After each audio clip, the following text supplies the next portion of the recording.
1492 সাল। আটলান্টিকের অন্ধকার জলের উপর ধীরে ধীরে এগিয়ে আসছে তিনটি জাহাজ, নিনিয়া, পিন্টা, সান্তা মারিয়া। দূরে সবুজ দ্বীপ, তীরে দাঁড়িয়ে কিছু মানুষ বিস্ময়ে তাকিয়েছে। তারা জানে না, দিগন্তে দেখা ওই পালগুলো শুধু জাহাজ না, ওগুলো এক নতুন পৃথিবীর ব্যবস্থার আগমন। স্কুলে পড়ানো হয় কলম্বাস আমেরিকা আবিষ্কার করেন, কিন্তু এই এক বাক্যের অন্তরালে লুকিয়ে আছে কত শত অন্ধকার অধ্যায়। সেগুলো কি স্কুলে পড়ানো হয়? কলম্বাস তার নোটবুকে লিখেছিলেন, এরা খুব শান্ত স্বভাবের, ভদ্র ও বিশ্বাসী, তাই এদের দাস বানানো সহজ। এই একটা বাক্যের ভেতরেই তলিয়ে যায় হাজার বছরের আদিবাসী ইতিহাস, যা উপনিবেশবাদের পায়ের তলে পিষে নিঃশেষ হয়ে গেছে। অপরদিকে 1992 সালে ক্রিস্টোফার কলম্বাসের 1492 সালের যাত্রার 500 বছর পূর্তিকে কেন্দ্র করে প্রতিবাদ র্যালিতে বিভিন্ন ব্যানারে দেখা যায় 500 years of resistance, no celebration on stolen land ইত্যাদি। কি বুঝলেন? ইতিহাসবিদ হাওয়ার্ড জিন বলেছিলেন, রাষ্ট্রীয় ইতিহাস প্রায় বিজয়ীদের স্মৃতিকে স্বাভাবিক সত্য হিসেবে প্রতিষ্ঠা করে। কিভাবে? শোনেন তাহলে। 1492 সাল। আটলান্টিকের অন্ধকার জলের উপর ধীরে ধীরে এগিয়ে আসছে তিনটি জাহাজ, নিনিয়া, পিন্টা, সান্তা মারিয়া। দূরে সবুজ দ্বীপ, তীরে দাঁড়িয়ে কিছু মানুষ বিস্ময়ে তাকিয়েছে। তারা জানে না, দিগন্তে দেখা ওই পালগুলো শুধু জাহাজ না, ওগুলো এক নতুন পৃথিবীর ব্যবস্থার আগমন। ওগুলোর সঙ্গে আসছে এমন এক সভ্যতা যে নিজেকে মানবিক বলবে, কিন্তু লক্ষ লক্ষ মানুষের মৃত্যু, দাসত্ব আর উচ্ছেদের উপর দাঁড়িয়ে নিজের আধুনিকতা গড়ে তুলবে।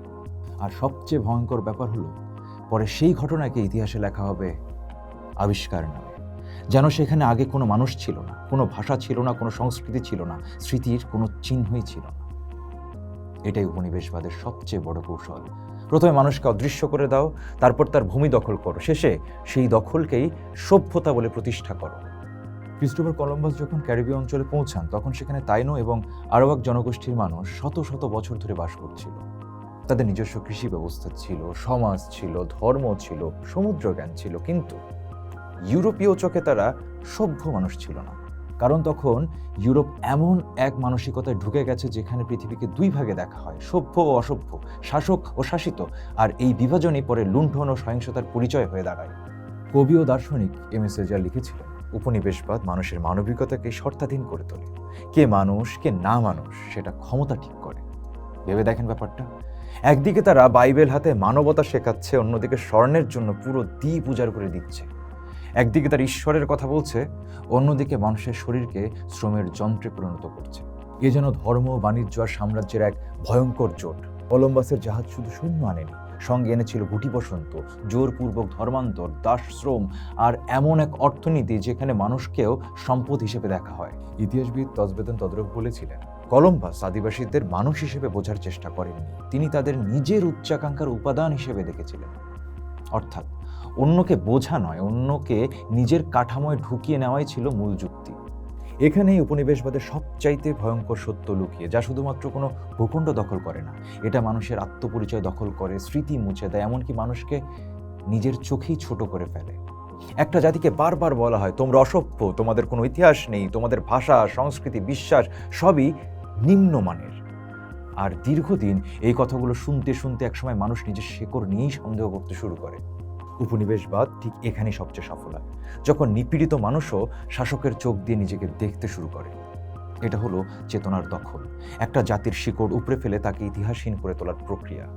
আর সবচেয়ে অস্বস্তিকর সত্যটা হলো যে আধুনিক পৃথিবীকে আমরা আজ সভ্যতার বিজয় বলে দেখি, তার ভিতর চাপা পড়ে আছে অসংখ্য অদৃশ্য জীবন।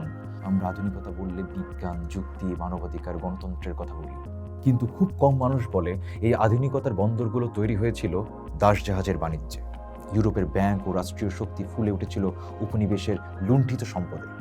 ক্যারিবীয় দ্বীপের দাসশ্রম নির্ভর আখচাষ ব্যবস্থা থেকে যে সম্পদ বের হতো, তার উপর দাঁড়িয়েই গড়ে উঠেছিল বৈশ্বিক বাণিজ্যের ভিত্তি।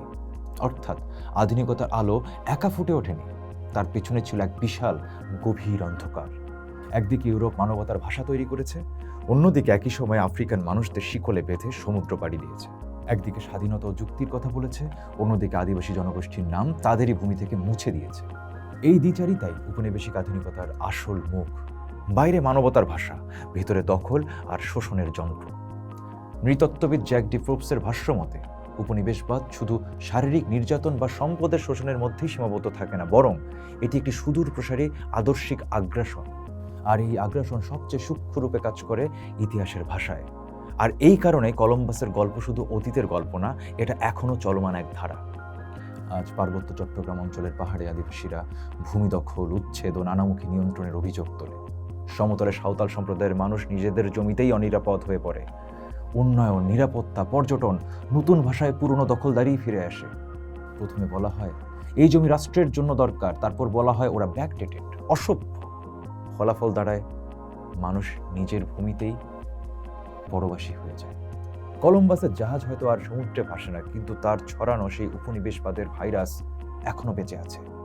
তাই মানুষ আজও হাঁসফাঁস করে একটা বৈষম্যহীন সুন্দর পৃথিবীর আশায়। পোস্ট দেখুন, ভাবুন, করুন। থাকুন পোস্টের সাথেই।